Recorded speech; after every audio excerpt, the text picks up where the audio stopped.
Assalamualaikum warahmatullahi wabarakatuh.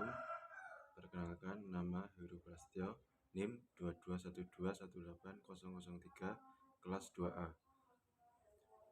Di sini saya akan menjelaskan tentang filsafat hukum yang berisi tentang wawasan aliran-aliran hukum. Jika berbicara tentang aliran-aliran dalam ilmu hukum atau teori hukum, berarti membicarakan kembali pemikiran-pemikiran tentang hukum yang telah muncul sejak zaman kerajaan Yunani dan Romawi beberapa abad yang lalu. Yunani terkenal sebagai pancak pemikiran tentang hukum sampai ke akar filsafatnya. Masalah-masalah teori hukum yang utama pada masa sekarang bisa dikaitkan ke belakang pada bangsa tersebut karena teori hukum telah mendapatkan rumusannya pada masa itu.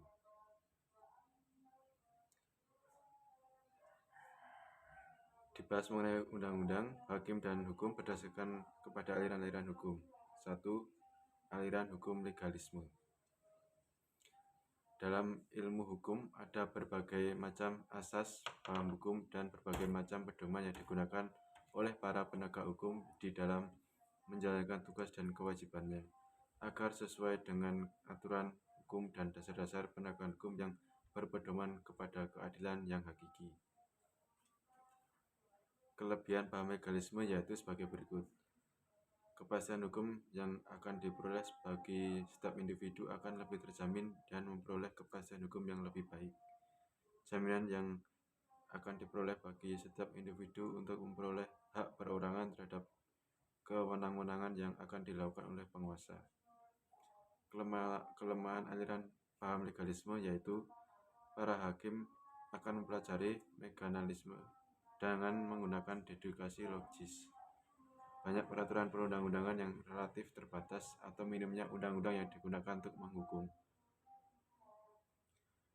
2. Aliran hukum Friedrich School. Sebagai kritikan terhadap aliran Jurisprudence, muncul aliran Interjurisprudence. Menurut aliran ini, undang-undang jelas tidak lengkap. Undang-undang bukan satu-satunya sumber hukum, sedangkan hakim dan pejabat lainnya mempunyai kebebasan yang seluas-luasnya untuk melakukan penemuan hukum dengan memperluas dan membentuk peraturan melalui putusannya. 3. Aliran hukum Jurisprudence. Pada pertengahan abad 19, lahirlah aliran yang diperoleh oleh Rudolf von Jhering yang menekankan pada sistematik hukum, yaitu aliran Jurisprudence. Setiap putusan baru dari hakim harus sesuai dengan sistem hukum. Berdasarkan ketentuan yang dibentuk oleh sistem hukum, maka setiap ketentuan undang-undang yang lain, sehingga ketentuan undang-undang itu merupakan suatu kesatuan yang utuh. Menurut aliran ini, yang ideal dengan apabila sistem yang ada itu berbentuk suatu piramida dengan pada puncaknya asas yang utama. Dari situlah dapat dibuat pengertian-pengertian baru. 4. Aliran Freisprechung. Aliran hukum Freisprechung atau hukum administrasi negara merupakan salah satu cabang dari ilmu hukum secara umum. Sebagai ilmu pengetahuan hukum yang masih sangat berdiri, hukum administrasi negara masih ada suatu terminologisitas demi kesatuan dan kepastian hukum. Istilah hukum administrasi negara sering disamakan dengan istilah hukum tata usaha Indonesia atau hukum tata negara Indonesia. 5. Aliran hukum Rechtsbinding. Aliran hukum Rechtsbinding adalah suatu aliran yang berada di antara aliran legalisme dan aliran Freisprechung.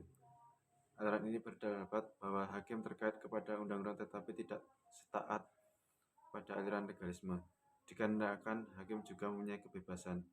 Dalam hal ini, kebebasan hakim tidaklah seperti pendapat Freisprechung, sehingga hakim di dalam melaksanakan tugasnya mempunyai kebebasan yang terkait atau keterikatan yang bebas.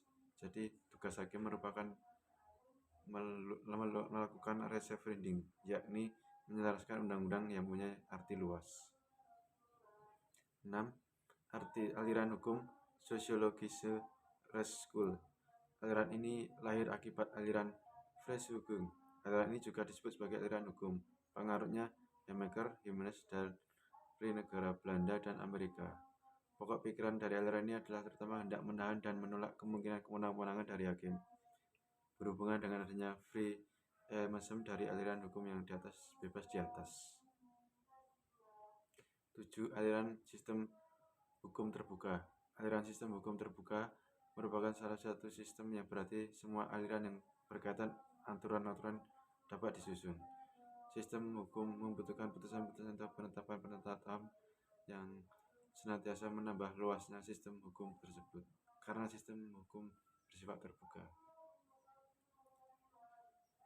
Dari uraian tersebut di atas kami sampaikan bahwa dalam tiap aliran itu terdapat sesuatu yang dibenarkan serta dapat diambil manfaatnya, serta aliran sistem hukum terbuka yang meletakkan persoalan undang-undang, hakim, dan hukum. Ini secara tepat bagaimana dijelaskan oleh Profesor Ahmad Sanusi di atas. Berdasarkan pandangan di atas, maka hukum perdata merupakan bagian dari subsistem dan hukum nasional. Oleh karena itu, asas hukum perdata harus sesuai dengan seirama dengan asas hukum nasional. Dan menjaga aktivitas kehidupan kita sehari-hari sebagai seorang warga negara yang baik adalah kita mematuhi dan mentaati hukum yang berlaku, baik itu hukum tertulis maupun hukum tidak tertulis di masyarakat. Demikianlah makalah yang dapat saya sampaikan. Bila ada salah kata dalam penyampaiannya, mohon maaf. Assalamualaikum warahmatullahi wabarakatuh.